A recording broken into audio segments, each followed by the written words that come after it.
आणि आता पाहणार आहोत टॉप 9 महत्त्वाच्या बातम्या। कांदा निर्यातीवरील 20% निर्यात शुल्क हटवण्याच्या अंमलबजावणीला सुरुवात झाल्यानंतर दरामध्ये घट। कांद्याचे सरासरी दर 1000 ते 1200 रुपयांपर्यंत घसरले। कांद्याची आवक वाढल्यानं दर घसरल्याची व्यापाऱ्यांची माहिती। कांदा उत्पादक शेतकऱ्यांमध्ये संतापाची लाट।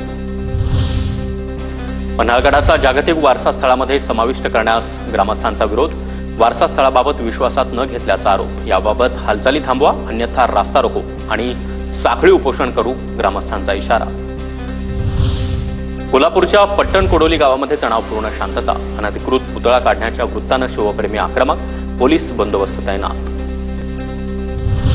पट्टण कोडोलीमध्ये तणावावर उपमुख्यमंत्री एकनाथ शिंदे यांचा तोडगा। पट्टण कोडोलीतील छत्रपती शिवाजी महाराजांचा पुतळा हटवू नका, शिंदे यांच्या सूचना। परवानग्या मिळेपर्यंत पुतळा सुरक्षितपणे बंदिस्त करून ठेवण्याचा सूचना।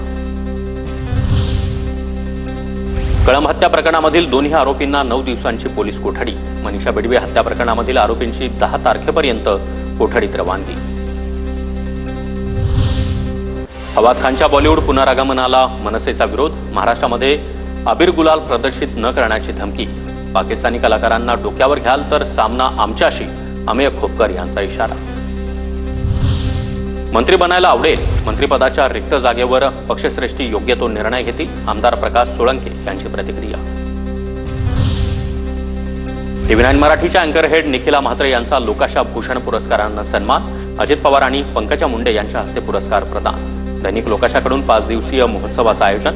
पत्रकारिता क्षेत्रामधील उत्तम कामगिरीबद्दल निखिला म्हात्रे यांना पुरस्कार प्रदान। निखिलाजींच्या मुखातून संबंध महाराष्ट्र त्यांच्या TV9च्या माध्यमातून श्रवण करतो। त्यांच्या घरांच्या किमती कमी होणार नसल्यानं मनसे सिडको विरोधातील आंदोलनावर ठाम। उद्या नवी मुंबईमध्ये मनसेतर्फे सिडको विरोधात इंजेक्शन मोहीम राबवण्यात येणार।